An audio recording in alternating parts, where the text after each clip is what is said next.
Dear believers, Assalamu alaikum wa rahmatullahi wa barakatuh.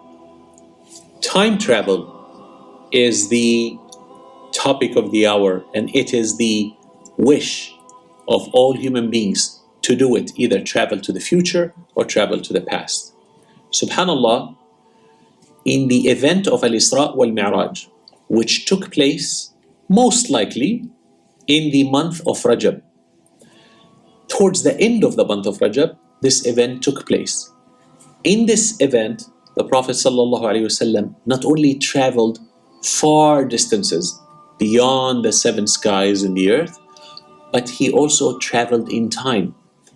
He saw people in heaven after they entered heaven, and in hell after they entered hell. To us, why is that so significant? Because even when we believe in the Day of Judgment and heaven and hell, we believe in the unseen. To us, it became now the seen. How did we see it? We saw it through the eyes of the Prophet ﷺ, because we believe him and we believe his words. And if he saw it, and if Allah subhanahu wa ta'ala says in the Quran that he saw it, that means we saw it. Allah Azza wa Jal in Surah Al-Isra, Surah number 17, ayah number 1, what did he say after A'udhu billahi minash shaitanir rajeem? Bismillahir Rahmanir Rahim. سبحان الذي أسرى بعبده ليلا من المسجد الحرام إلى المسجد الأقصى الذي باركنا حوله لنريه من آياتنا إنه هو السميع البصير.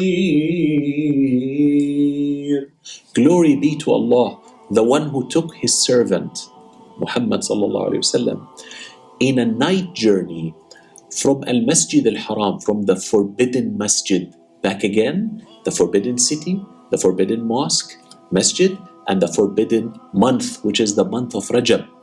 From Al-Masjid Al-Haram to Al-Masjid Al-Aqsa, a night journey.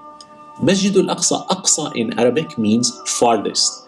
And yes, Mecca and Medina are close to each other, these two masajid, and Al-Masjid Al-Aqsa is the farthest from them, subhanallah.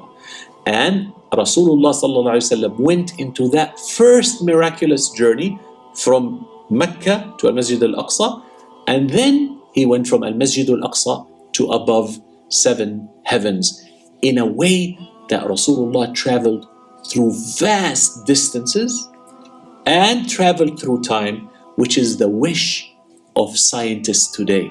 Subhanallah, what a faith, and what a prophet, and what a month, and what an event that brings certainty in our iman and in our faith, and that makes us, again, ask Allah, Ya Allah, let me feel this month of Rajab. Let me feel this forbidden month, and let me enjoy it. Ameen ya Rabbil Alameen. Wa sallallahu ala Sayyidina Muhammad wa ala alihi wa sahbihi ajma'in. Wassalamu alaikum.